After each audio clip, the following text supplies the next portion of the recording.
In 1980, a young man named Shigeru Miyamoto was working for Nintendo whilst they were attempting to break into the North American gaming market. They tried to do this with their first arcade game, Sheriff, which Miyamoto helped to design. They then went on to create, again with Miyamoto's help in 1980, another game called Radar Scope, which saw only moderate success.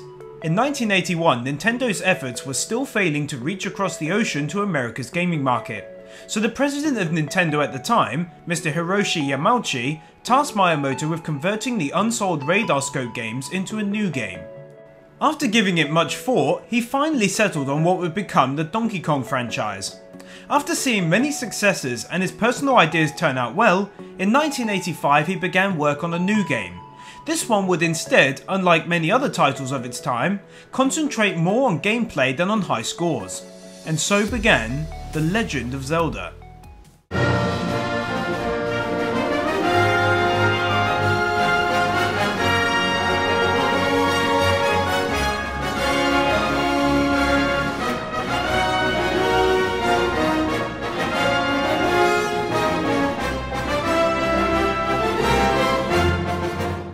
Miyamoto gave a lot of thought into this game. He derived its core design of lush green fields, caves and dungeons from his own life in Japan, where as a child he would explore the countryside surrounding his home. The name Zelda he borrowed from the wife of 1920s American author Frances Scott Fitzgerald's wife, who was called Zelda Fitzgerald. The design behind Link himself was Miyamoto's idea of drawing in young coming-of-age players, who could relate to Link and his courage shown during the game. And it was these simplistic ideas which would spiral out Miyamoto's personal success later on in his career.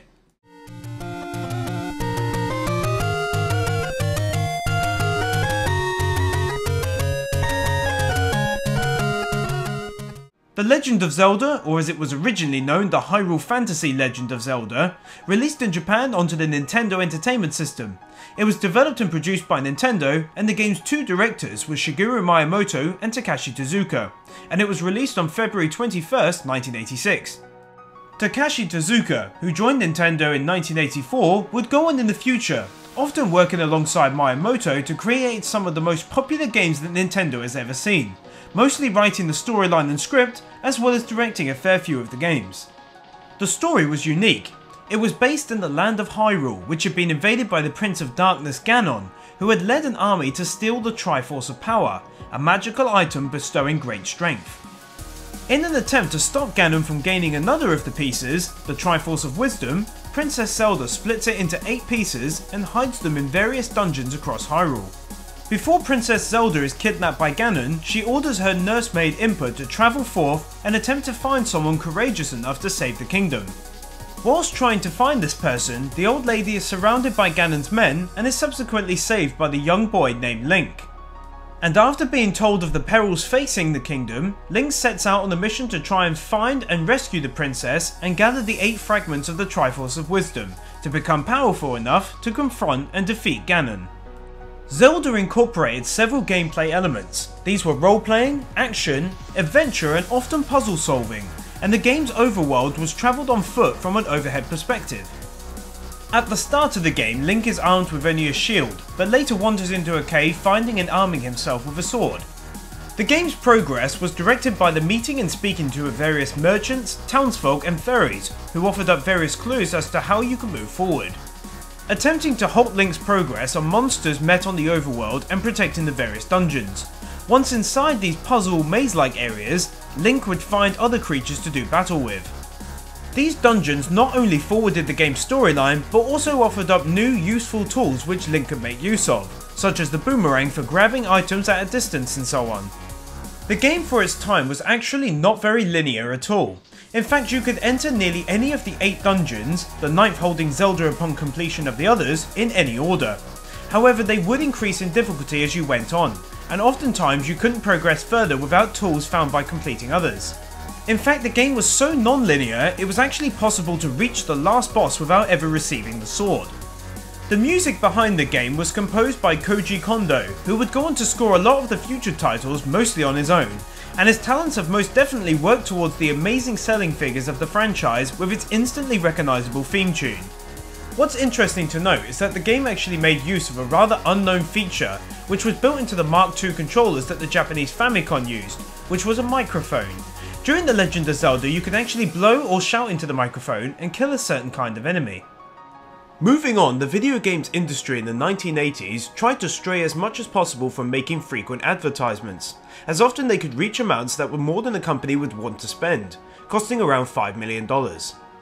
This didn't stop Nintendo, however, from choosing the highly popular Zelda game to feature its very own advert, which went on to receive a very high amount of positive attention, further boosting its popularity in North America. Finally, the game was the first to allow for the use of rewritable discs to save the player's progress without the use of a password, as many other games required. The Legend of Zelda sold incredibly well, selling more than 6.5 million copies, and was the first Nintendo Entertainment System game to sell over 1 million units. The game was received extremely well among fans, and fairly well by reviewers who were taking a look at the game after it had actually hit the rest of the world. Overall, this game was a huge commercial success, spawning many more titles in the highly popular franchise. It is considered by many to be the true forerunner to the role-playing game genre. This was because many later games coming into the industry afterwards used many elements that made Zelda so well liked, such as its non-linear gameplay and its open and fantasy world. GameSpot featured the game in its 15 most influential games of all time list, and in 2009 Game Informer called it no less than the greatest game of all time, stating it was ahead of its time by years, if not decades. But Zelda is rarely credited for one of its most important innovations, the lithium battery. Although there were plenty of RPGs being developed around the same time on the personal computer, none of these were so vast that they allowed to not have to complete the game in one sitting. Nintendo was so concerned in fact that this would go over the public's head that they set up a toll-free service where upon calling you could speak to a genuine Nintendo employee who would walk you through any of the game's puzzles. This later spawned into gaming's first major pay hint service.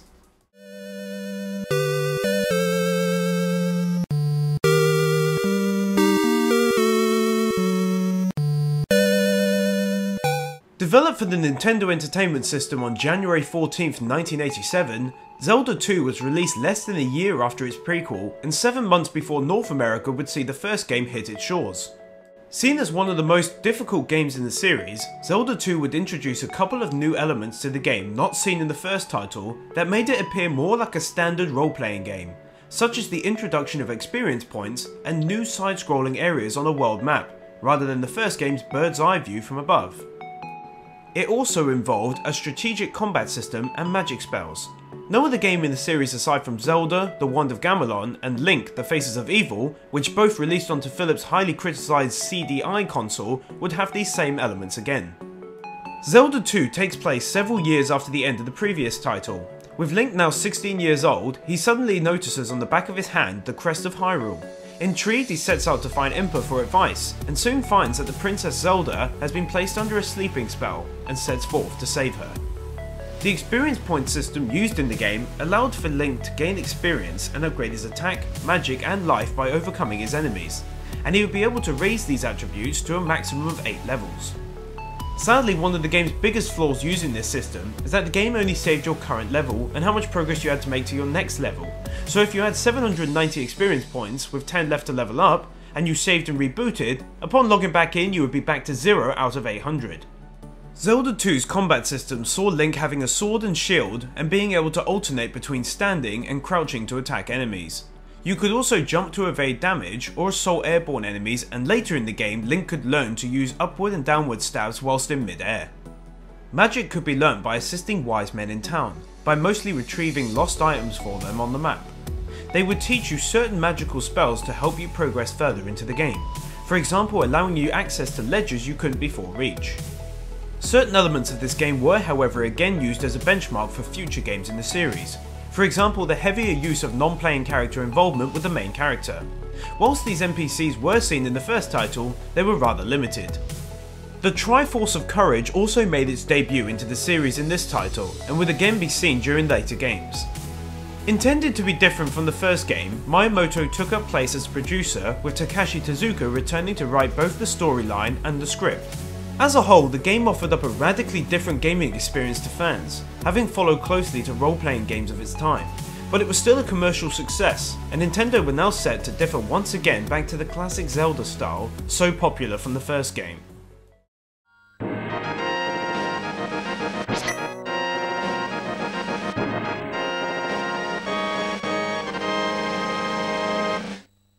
Released onto the Super Nintendo Entertainment System in 1991 in Japan and in 1992 for North America and Europe, during this third game, development was handled almost solely by Miyamoto and his own team, with Takashi Tezuka in the role of director. The story focused on Link as he journeyed to once again save Hyrule, defeat the evil Ganon, and attempt to rescue the 7 descendants of the Sages. A Link to the Past reused a top-down perspective similar to that of the original Zelda, leaving the side-scrolling elements of Zelda 2. It also implemented elements to the series that are still used, such as multi-level dungeons, newer weapons and items, as well as including the Master Sword. Also added to the game were new features such as Link being able to move and attack sideways rather than just stabbing forward, making combat easier. Also used again were heart containers, although in this game you would have to collect 4 pieces to make 1 heart, and these were well hidden, making for more replay value. Another new aspect which would go on to be used time and again was the different worlds aspect. The first was the Light Hyrule, in which Link grew up with his uncle. The other, the Dark World, was made as such when Ganon got his hands on the Triforce. This Dark World featured dark grasslands, trees with faces, green water, and once peaceful villages seen as a town of thieves. Link could travel between these worlds by the use of a magic mirror, creating a portal where he uses it in order to return to the corresponding opposite world. Moving on, the soundtrack for the game was again composed by Koji Kondo, with a new adaptation of the theme tune being made. Initially the game was being designed in 1998 for the NES, but a year later it was decided to bring the project to Nintendo's newest console, the Super Famicom as it was known in Japan, or the Super Nintendo Entertainment System to the rest of the world. Instead of using the common 4MB game cartridges used by normal SNES games, the developers instead decided on using an 8MB version, allowing for the team to create a vast world for the player to explore. This was done by using simple tricks to lower the space the third title would require. For example, by limiting colour depth to only 8 colours and not 16 as was normal, but required more space. At the time of its release to other territories outside of Japan, the English version required a few odd changes to avoid potential problems with religion. For example, the original title was called The Legend of Zelda: The Triforce of the Gods. Because the word God was involved in an unusual fashion, it had to be renamed. Before release would be allowed to its new title, A Link to the Past.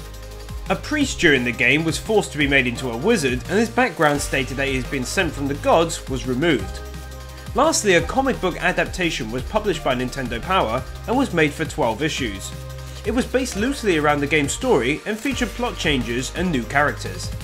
The third game was received with huge critical acclaim, selling more than 4 million units worldwide, and was a huge success with fans, and later would feature a remake for the Game Boy Advance and for the Wii's Virtual Console with slight changes. One of the reasons the game was received so well is that Miyamoto reused and reinvented older popular elements from the first game in an even better fashion. A Link to the Past also enjoyed a larger budget with more development time being spent on it, allowing for a greater game to be made.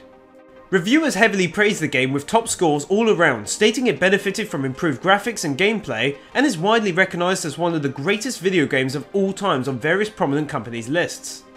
All in all, the third game redefined the series of Zelda and implemented many elements that would reoccur in future titles as important features.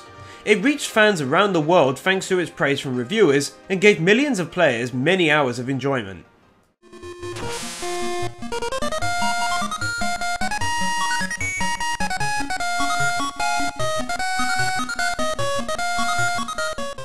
Originally intended as a simple port of the third game to the Game Boy, Link's Awakening was made into an original story under the development of Takashi Tezuka, and is one of the very few Zelda games to not feature in the fantasy world of Hyrule or include Princess Zelda and the Triforce during the storyline. Instead, the game would feature many cameo appearances from characters of other Nintendo titles, such as Wart from Super Mario Bros. 2, Yoshi also from the Mario franchise, and Kirby. The story consisted of the young Link being stranded on Koholint Island, which he travels to in an attempt to further train against possible further encounters with his foes, when his ship is destroyed by a storm. The island is guarded by a creature called the Windfish. During the game you play as Link, fighting monsters on the island and solving puzzles to gather the 8 musical instruments required to awaken the sleeping Windfish to allow Link to leave the island. The game was again played from an overhead perspective and featured an overworld, with the need to explore, fight monsters and enter dungeons in order to progress to the nightmare bosses, which upon defeating them granted heart containers plus a musical instrument. New gameplay elements used was the ability to learn songs to play on your ocarina, which heavily influenced the next game in the series, Ocarina of Time. You could also fish for the first time in the series, and collect secret seashells to occupy your time. When a certain amount of these were found, it granted Link a new sword which fired energy beams. An interesting addition was developers allowing Link to steal from a store, permanently renaming him Thief for the rest of the game, and granting the shopkeeper the ability to kill him if he re-entered the store again in the future. It was also the third game with an overhead perspective allowing for Link to be able to jump, making it similar to the side-scrolling features last seen in Zelda 2: The Adventures of Link. Originally, the game's development was unsanctioned by Nintendo, and instead was put together after hours by an increasing amount of team members. After the third game was proven to be a success, development was allowed after it was requested by director Tezuka to begin work on it.